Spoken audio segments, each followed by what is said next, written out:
Welcome to this week's Eternal Monday. Eternal Monday is a weekly special video featuring a game or some other sort of content related to the Eternal format. But today we have a game, a non-tournament game that is Ultra Necrozma versus Blastoise. If you're new here, you might be wondering what the heck even is the Eternal format. In short, it is the unlimited format with a ban list. So this means the format features cards from the original base set all the way through to the most recent tournament legal set. Although it's an unofficial format, it's an incredibly fun format with a lot of rich deck building and gameplay experience to be had. If you're interested in learning more about the Eternal format, you can do so at justinbasil.com/eternal. Up first is Ultra Necrozma. I'll say for the record that this was one of the very first games we played with this particular deck list for Ultra Necrozma, and we have made a few changes that I would highly suggest, but I will get to those as we a little bit deeper into the deck profile. So Ultra Necrozma has the attack Luster of Downfall, which for 1 psychic and 1 metal energy does 170 damage, and has you discard an energy attached to your opponent's active Pokemon, which is pretty good. That energy discarding effect can actually be very disruptive and can really hurt some decks. That said, 170 kind of isn't that much damage, especially for the kind of complicated attack cost that you've got to deal with for Luster of Downfall. It actually gets worse, believe it or not. Ultra Necrozma has the ability called Ultra Burst, which says this Pokemon can't attack unless your opponent has 2 or fewer prize cards remaining. This means that we can't attack until over halfway through the entire game. Now, that's the case unless we can shut off that ability. And of course we can, because we're not going to play this deck otherwise. We're going to do that with Garbodor. Now, this deck runs a 4-3 line of Garbodor, the Garbotoxin Garbodor specifically. There is another Garbodor in the deck, but the Garbotoxin Garbodor has the ability Garbotoxin, which says if this Pokemon has a Pokemon tool card attached to it, each Pokemon in play in each player's hand and in each player's discard pile has no abilities except for Garbotoxin. So with Garbotoxin active, so long as we have a tool attached to Garbodor, something like Floatstone for example, which gives us free retreat, neither player has any abilities, including Ultra Burst, which means Ultra Necrozma can now attack, even before our opponent gets down to 2 prize cards. But there's still that awkward attack cost to deal with, right? So what are we going to do for that? There is a card called Double Dragon Energy. Magic. Double Dragon Energy, when it's attached to a Dragon-type Pokemon, provides 2 of any energy. Basically, it can meet the attack cost requirements of any 2 energy cost attack on a Dragon-type Pokemon. Effectively, Double Dragon Energy is a double Rainbow Energy, but only for Dragon-type Pokemon. When we're behind on prize cards, we also have a single copy of Counter Energy that can also serve as a double Rainbow for us, so we're not necessarily having to use up our Double Dragon Energies for that. Because we're pretty reliant on ensuring we have energy for our attacks, we also have 2 copies of Special Charge to shuffle 2 special energy cards back into our deck. In addition to being able to recycle those special energy cards in with Special Charge, we have 4 copies of Lana's Fishing Rod, which lets us shuffle a Pokemon and a Pokemon tool card back into our deck. Recovering our Ultra Necrozma can be pretty important as it's the deck's primary attacker. It's almost the only attacker, but it's not quite. But the ability we gain to shuffle tools back into the deck ensures that we'll be keeping Garbodor's Garbotoxin active throughout the game, even when our opponents use cards like Windstorm or Field Blower to remove our tools. It also means that we can make ample use of our deck's ace spec, Life Dew. Life Dew is a Pokemon tool card that reduces the number of prize cards our opponent takes when knocking out Pokemon. So instead of taking 1 prize card for knocking out an Ultra Necrozma, they get to take 0 prize cards for it, which is pretty nifty for us. I'll highlight just a few more important other cards here. Cessation Crystal is another Pokemon tool that prevents both players from using any of their Pokemon's Poke Powers or Poke Bodies if it's attached to an active Pokemon. This means a Pokemon like Lapras from Legend Maker wouldn't be able to use its Support Navigation Poke Power to find a supporter card in the deck. Similarly, Space Center turns off the Poke Body of any basic Pokemon when it's down. That's a Stadium card. Finally, one of the most important cards in our deck is Teammates. Teammates is a supporter card that gets us any 2 cards from our deck if one of our Pokemon was knocked out during our opponent's last turn. This is often the means by which we get a new Ultra Necrozma and Double Dragon Energy into play and attacking again. Now, for the changes I mentioned earlier, the copy of Twins we're running in the deck in this video should be another Teammates. Twins just doesn't have the same utility in the deck despite having an extremely similar effect. My current list for Ultra Necrozma has also traded one of the copies of Space Center for a second copy of Cessation Crystal, as Cessation Crystal has proven extremely helpful in a lot of matchups. Now, that's Ultra Necrozma. Blastoise Water Box is more or less what Chien-Pao EX might look if you set out to build it for the Eternal format specifically from scratch. This deck is heavily built for consistency. It really needs to be. It has a 2/2 Claydol line with the Cosmic Power Poke Power that allows you to put up to 2 cards from your hand to the bottom of your deck and then draw until you have 6 cards in your hand. This list runs the Blastoise evolution line instead of the Baxcalibur evolution line because it just has more variety in it. You have more options over your Squirtles, your Blastoise, even your Wartortle. Squirtle. We have more choices. For example, this deck runs the Squirtle from Boundaries Crossed that gives it an inbuilt bench barrier, so it protects itself from bench damage. Super useful to have. For Pokemon search, we run Irida, and she also helps us find an item card like Dive Ball, which lets us find any water type Pokemon in our deck. And then there's Brooklet Hill that helps us find any basic water or fighting type Pokemon and put that on our bench. For energy recovery, to make best use of Chien-Pao and its Hailblade attack, we have Superior Energy Retrieval, just like a standard. But we've also got Nessa, which if you're a newer player, think of it as a water version of the just released Tulip. You're putting up to 4 in any combination of basic water energy and any water Pokemon into your hand. Nessa gives Blastoise an option for recovery, even when you're under item lock, which can be super important, especially in this matchup. The last important cards that we're going to highlight real quick are the 2 Blastoise the deck runs. We've got Deluge Blastoise, which, as you can probably guess, is basically Baxcalibur. It just lets us attach water energy like crazy from our hand as often as we like. But we also have Blastoise GX, which is important because it has the Rocket Splash attack, which does 6 damage for each water energy that we shuffle back into our deck. So instead of discarding it,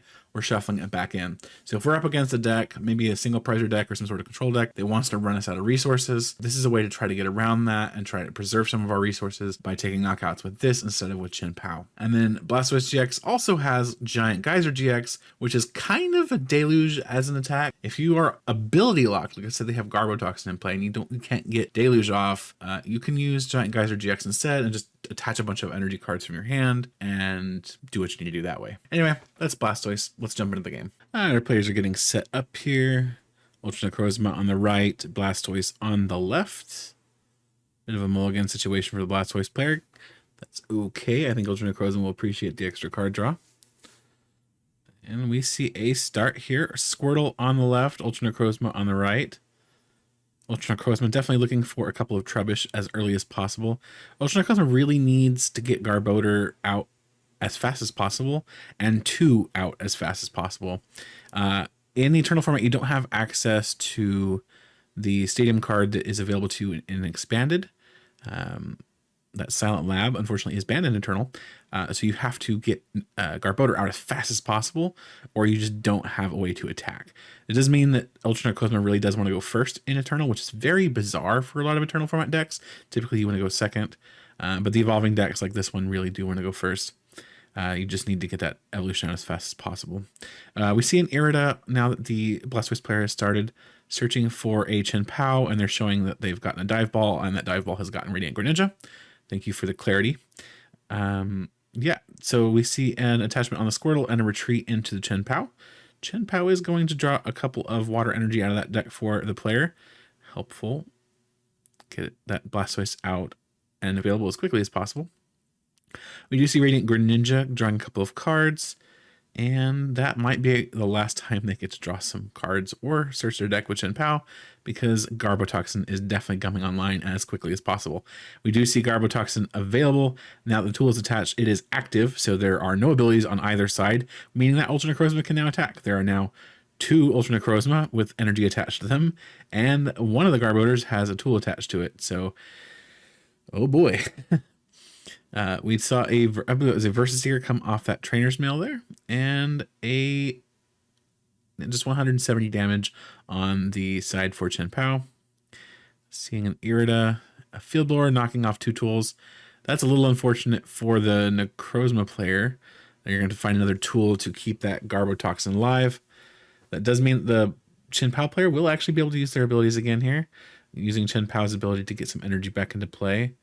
No Blastoise though, feels very bad. We do see the Lana's Fishing Rod throwing a Cessation Crystal back into the deck.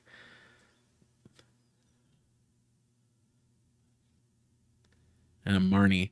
Marnie going to disrupt the hand on both players' side, but the likelihood of finding a tool seems good. Oh, there's another tool.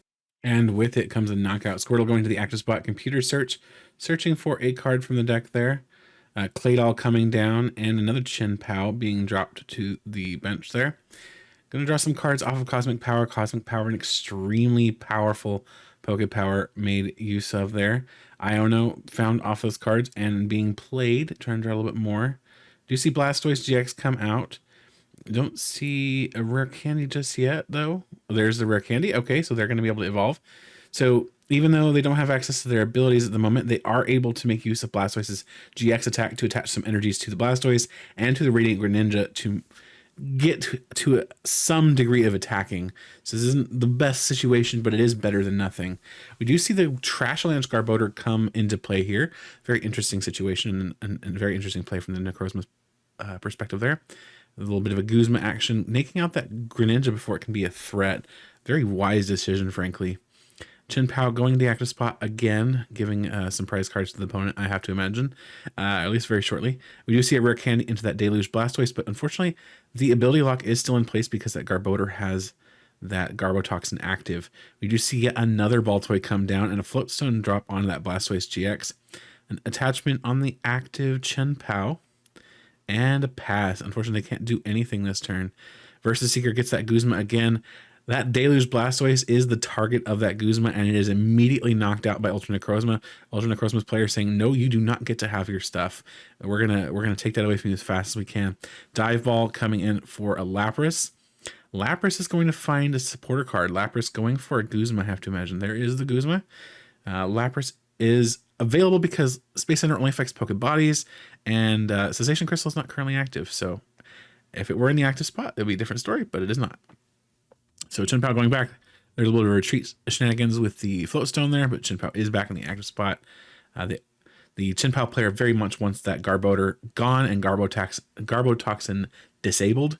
So we are going to see a couple of energy go down there on that Chin-Pao, and a Chaotic Swell dropping to try to make sure that no Stadium card is a big threat at this point in the game. Some more cards drawn, and then we see a knockout on that Garbotoxin.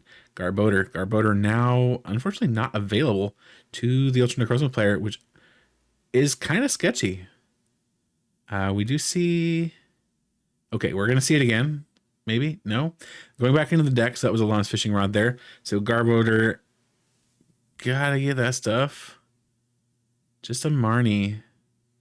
Hoping and praying at this point. This is one of those situations where that second teammates would have been very helpful. That Twins in the discard pile would have been in teammates and would have made the difference there. Did find a Cessation Crystal to at least shut off the abilities, but that Guzma's coming back down, and that baby Trubbish has to be the target. Gonna want to prevent that Garbotoxin as quickly as possible. The Garbotoxin, the Necrozma player rather, just needs 2 prize cards at this point to take a KO, which is not that big a deal. I mean, they just need to find the unit energy to power up that Garbodor, the Trashlands Garbodor on the bench. I have to imagine the Blastoise player has quite a few item cards in that discard pile. I have an attachment on the Floatstone attachment on that bench Garbodor. That is not the Floatstone, or that is not rather the Garbodor that you want the Floatstone on, though. But it is what you got. We're going to see another Trubbish come down in a desperate attempt to get another Garbotoxin out. But in the meantime, we're just going to kind of search the deck and hope we can find something else. See a Versus Seeker once again on the Chin-Pao side, finding Guzma yet again. And I have to imagine once more that Trubbish is the target. Just absolutely refusing to let those Trubbish live. Goodbye, trash bag. To the discard with you. There it goes again. Trubbish once again knocked out. Garbodor going to the active spot. So I do have to think that they have found the unit energy. Counting the number of item cards, I believe at one point we counted 13. I don't know if that's quite right, but I know it was quite a few. So they have kind of just fallen into Trashlands' trap. And with Teammates is now available. Teammates is going to find that unit energy. That poor Trubbish is being that willing sacrifice to activate Teammates. And there is the energy, and there is going to be the game. That is Chin-Pao knocked out by Trashlands Garbodor. That's it for today's Eternal Monday. Look forward to another Eternal Format video this Wednesday. It'll be the final video in what has been something of like a 2-week Eternal Format marathon, while we wait for a little bit more of Paldean Fates to be revealed before we start testing decks from that set. Anyway, I really do hope you all enjoyed the game today. If you happen to find yourself in the San Antonio area on December 9th, you can actually join us for the next in real life Eternal Format tournament. Deck validation begins at 11 a.m. and round 1 starts at noon. Either way, with that said, that's all for today. I will see you in the next video.